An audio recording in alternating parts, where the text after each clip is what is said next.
ভারতের একজন পণ্ডিত, নাম হলো গুরু নানক, শিখেদের গুরুদেব।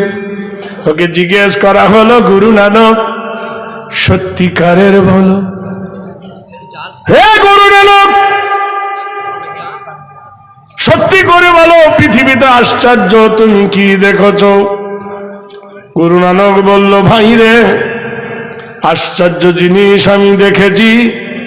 ভোর রাতে যখন আমি ঘুমাচ্ছি, হঠাৎ দেখলাম মসজিদের ওপরে কে যেন জোরে চেঁচায়।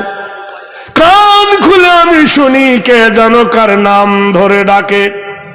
প্রথম ডাকলো আল্লাহু আকবার, আল্লাহু আকবার।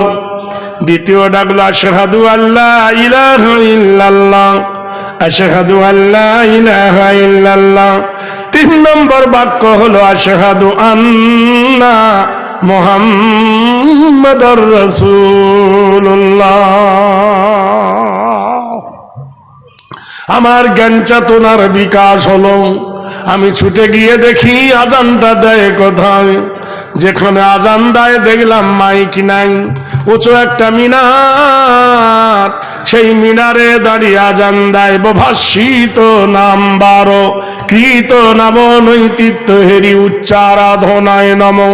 আমি গিয়ে দেখি উঁচু একটা জায়গা, জায়গাটার প্রথম অক্ষর হলো মিম, আর যিনি আজান দেয় মুয়াজ্জিন তার প্রথমে মিম।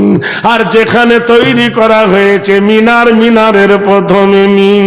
আর মিনারটা বানাইছে মসজিদের গায়ে, তারও প্রথমে মিম।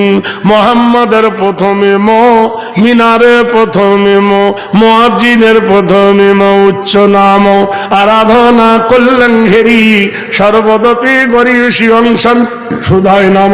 আমি দেখলাম যিনি আজান দেয় তার নাম হলো মুয়াজ্জিন। ওই আজান শুনে যারা মসজিদে আসে তাদেরকে বলা হয় মুসল্লি।